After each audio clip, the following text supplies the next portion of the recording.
Hello, everyone. A little bit of a different video today. You probably notice it's a facecam video, and instead of a animation, I have a PowerPoint presentation.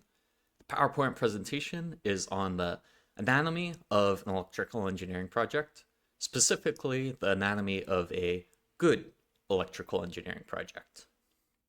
Here's the agenda for today's video. I split the project development process into three phases: a planning phase, an execution phase, and a review phase.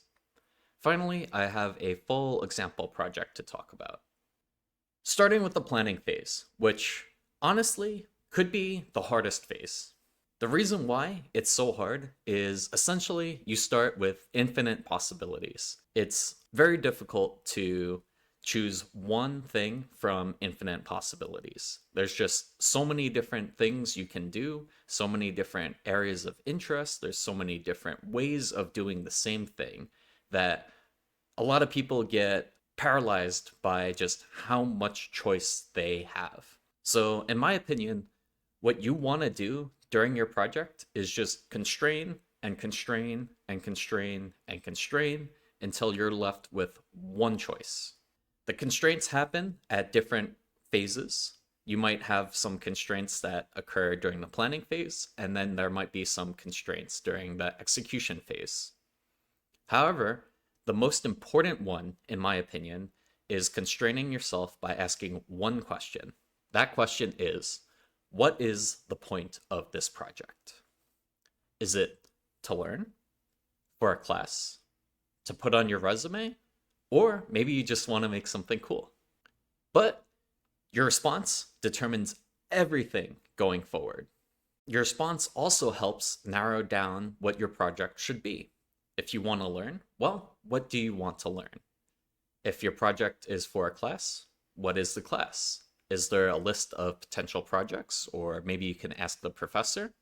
If your project purpose is to be put on your resume, what jobs are you applying for? And what topics are you interested in? And if you're just trying to make something cool, you might gravitate towards something flashy. So you might already have a rough topic in mind. If you still don't have a good topic, you can try some of these kind of quintessential projects. Personally, I think these are great starter projects, especially if you're early in your engineering career and you don't know what is out there. These are really good projects because they have real world applications and they are pretty valuable learning experiences where you kind of fiddle with a lot of different areas of interest. Once you have your topic, you're probably going to want to produce a high level project plan. This is going to be project dependent and it's best kept pretty generic. For example, let's say my project's purpose is to learn about switching regulators. Well, I want to have a project that takes an input voltage, feeds it to a switching regulator, and produces an output voltage. That's my project. It doesn't need to be more complicated, it doesn't need to be less complicated. If you want, you can make it more or less complicated. But if what I'm trying to do personally is learn about switching regulators, there's not much cause to put downstream circuitry past the switching regulator if that's what I'm interested in learning about. So, one thing you want to avoid in your projects is feature creep or bloat or scope increases. Keep yourself aligned in that first question: what is the point of my project? Another example: here, my project's purpose is to be put on a resume for validation engineering jobs.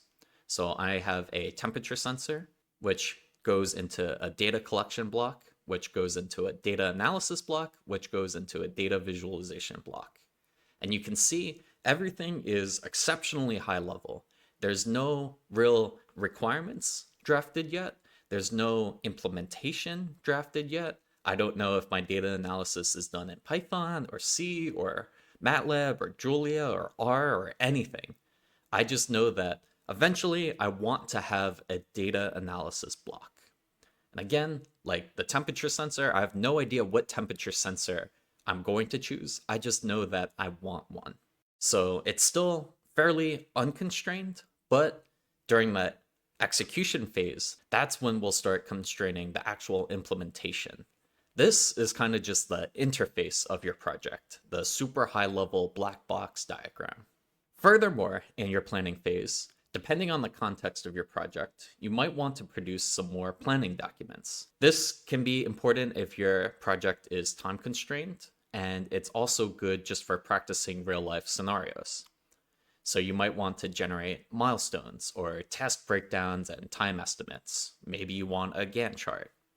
This kind of documentation is very important in industry and can sometimes be overlooked when you're a student or a hobbyist. And it's also good for reflecting upon after your project finishes. It's good to look at your initially set out schedule and see, was I able to follow this? What went wrong? What didn't go wrong? Were there any tasks that were missing or tasks that I didn't break up enough? Once you kind of have a general plan on what you want your project to be and generally how you want to complete it, it's time to enter the execution phase. So you have your topic, you have your rough design, and you have your planning documents. Now it's go time. What is go time? Well, it's the research, it's the design, and then the implementation. Let's use the switching regulator topic as an example. If your project's purpose is to learn about switching regulators, a good first step in your research is to learn how switching regulators work. And then from your learning, define some requirements. The requirements can also be part of the planning phase as well. So for example, here in my initial plan, I just knew that I was converting an input voltage to an output voltage. So I did some research on switching regulators, and I know it can take a high voltage and convert it to a smaller voltage. And it can do that relatively efficiently, especially when compared to like a linear dropout regulator. Maybe I want to have a somewhat large difference in input and output voltage, just so I can showcase like, hey, it was important to use a switching regulator here. And you can think of it like you're almost answering interview questions before they even occur. Because the whole point of an interview question is to understand the thought process you had and why you thought like that, and to gauge your thinking and to sometimes even open your mind to other methods of thinking. So if I had a switching regulator and I used it to convert 4 volts to 3.3 volts, like there's not much use in that. There might be better methods. So like when you inevitably get asked, why'd you use a switching regulator and not an LDO, you might have a weaker justification. Or maybe your justification is just you wanted to work with low voltages for the purpose of that's what you can work with. Like maybe you only have batteries or like a 5-volt power supply, and you still wanted to use a switching regulator. So now you have your answer. But it's important to ask yourself these questions. It goes back to, why am I doing this project? What is the point of the project? So you want that to have a strong identity when you're doing your project. If your project is kind of willy-nilly, like, oh, I'll just do this because like I guess, and like it just makes for an altogether weaker project. Furthermore, as you do more research, you might choose a part based on your requirements. So for example, the following switching regulator can handle that input voltage and has an adjustable output voltage that you can set to 5 volts. We constrained things even further. So originally we had an infinite set of possibilities, and then we said we want to convert a DC voltage to a DC voltage using a switching regulator. And instantly, a billion, million, billion possibilities vanished, which is good. But you still have a billion, million, billion possibilities left. So then you put constraints on your input voltage and your output voltage. So now you're left with a million possibilities. Still too many. So then you continually narrow down those possibilities, that sample space, and you make the decision to choose a switching regulator.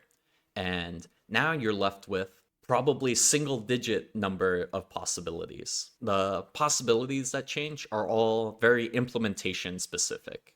So it might be your layout or the capacitors you choose or what kind of inductor is chosen, but they're all engineering based judgment calls. Whereas before, it's less akin to engineering and more akin to just general project management. And general project management is not taught generally in schools or in hobbyist areas. So it can be very difficult for people. But once you get that kind of project, if I say, like, hey, design me a circuit that filters out noise at this bandwidth and also applies a DC gain of 2, that might come super easily. But choosing to do that and justifying why you're doing that, that's the hard part. So now you pretty heavily constrained your design. You chose a switching regulator. So now your constraints live with how that switching regulator is implemented. So in this case, you set the output voltage using 2 feedback resistors. So now you have your constraint is if you want 5 volts, your feedback resistors, you have a given ratio based on the reference voltage. So there's still engineering decisions to be made. Like maybe a 1 and 2 ohm resistors give you 5 volts, but you might not want 1 and 2 ohms because that would dissipate a lot of power. But if you choose too high resistances, you might get more noise, or it might be more difficult to source said resistors. So there's still decisions to be made, but they're easier decisions to make generally. And the decisions come from hard data instead of vibes, essentially. Again, I'll use the temperature analysis project as an example. Before, I had any temperature sensor and just data analysis with any program. I decided to further constrain everything by using Python for my data analysis and a DHT11 for my temperature sensor.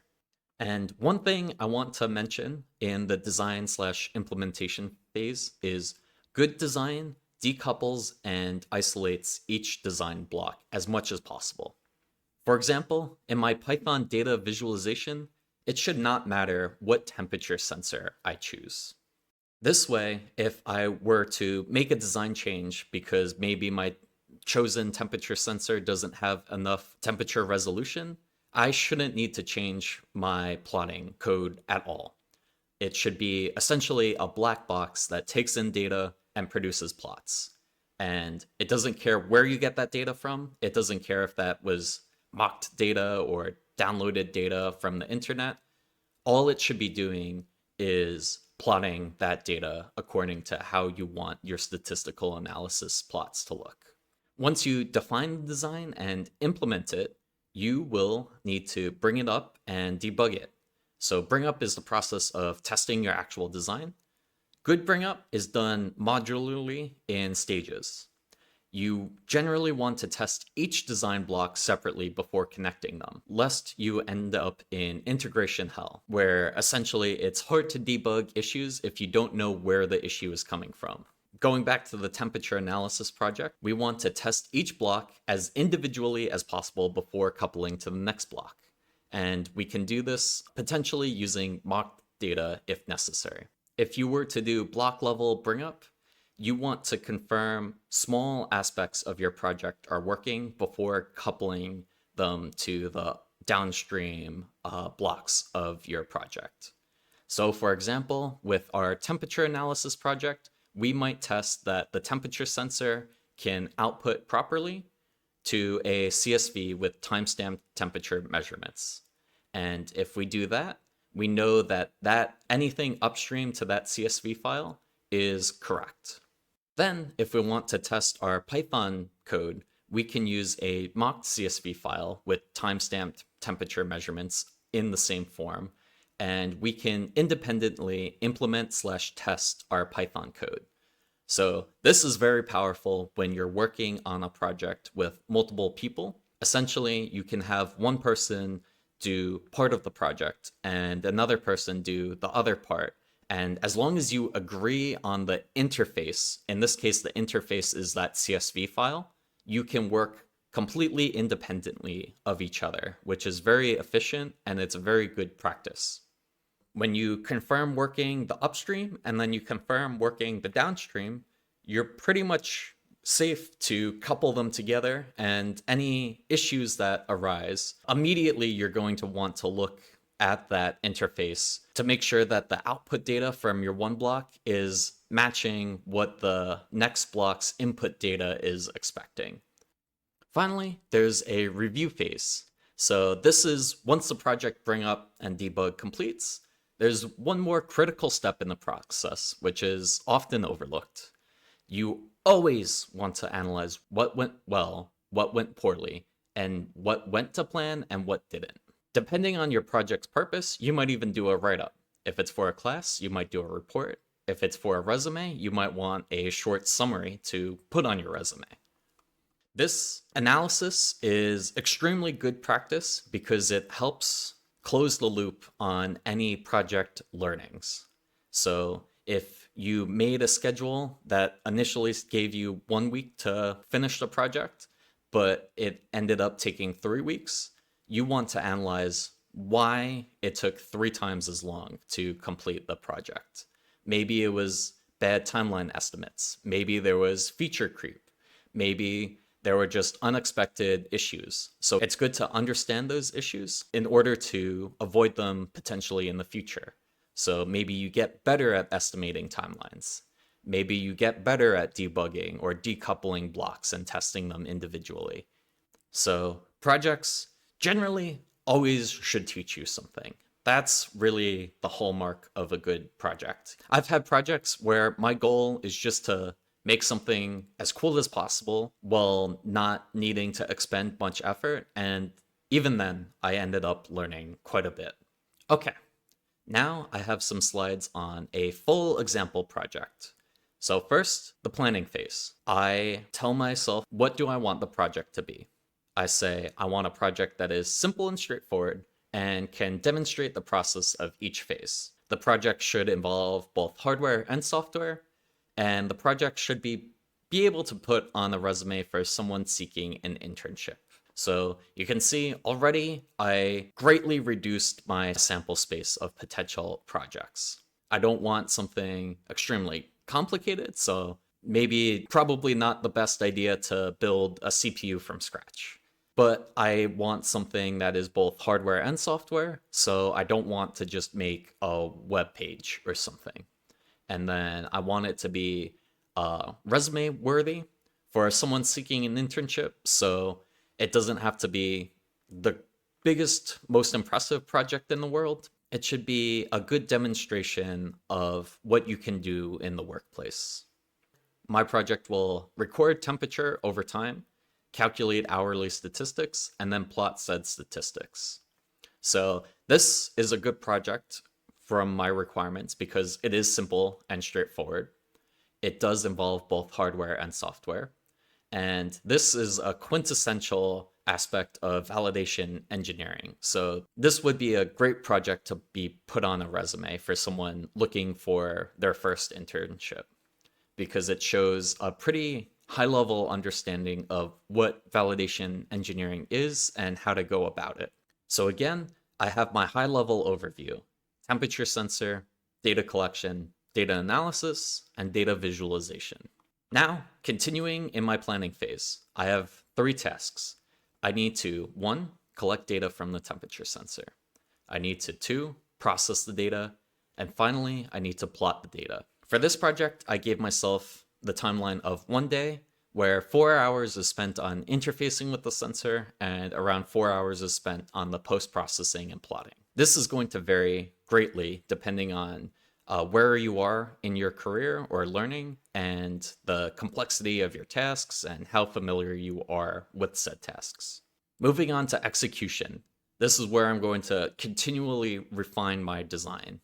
I chose the DHT11 temperature sensor pretty much solely because I have one. And I already made like a short video on how to interface with it using a library. One thing to note about good projects is they are near infinitely extensible. So if I wanted to extend this project, maybe I make my own custom library, or maybe I make a whole class of libraries for different temperature sensors. And for this project, I decided to collect the data in a CSV format, as that's generally a good method for logging time domain data. I analyze and plot the data using Python, as I'm already familiar with it and it's widely used in validation engineering. Here I have just kind of an example slide where I have the temperature sensor hardware, I have some basic Arduino code, and I have some basic plotting code. Finally, here's the results. So I took about 24 hours of data. So you can see the temperature kind of decreases. And then at around 7 to 7:30 a.m., the temperature starts increasing up until around 6 p.m. where it peaks, and then it starts to decrease again. I also have the temperature distribution by hour, which really isn't too interesting. It's kind of just showing how much the temperature changed over time. This could be more interesting if you have your temperature statistics shown on a day by day basis, but I didn't have 10 days to continually take data and then plot the statistics. I had 24 hours. Then, reviewing this project, personally, I think it is successful in its goals. Recall its goals were to be an example for this video. So I am using it as an example for this video. So just to reiterate everything, good projects, you want them to be well defined. You want them to be modular. You want them to be extensible, which plays a part in modularity, and you want them to be learning experiences. Maybe that learning comes from the planning phase. Maybe it comes from the execution phase where you're learning the different parts or like the different circuit techniques or the debugging strategies. Maybe it comes from the review where you have to produce a post-mortem document saying what went well, what didn't go well, because even that is something that needs to be learned. Thank you for watching, and good luck with any projects.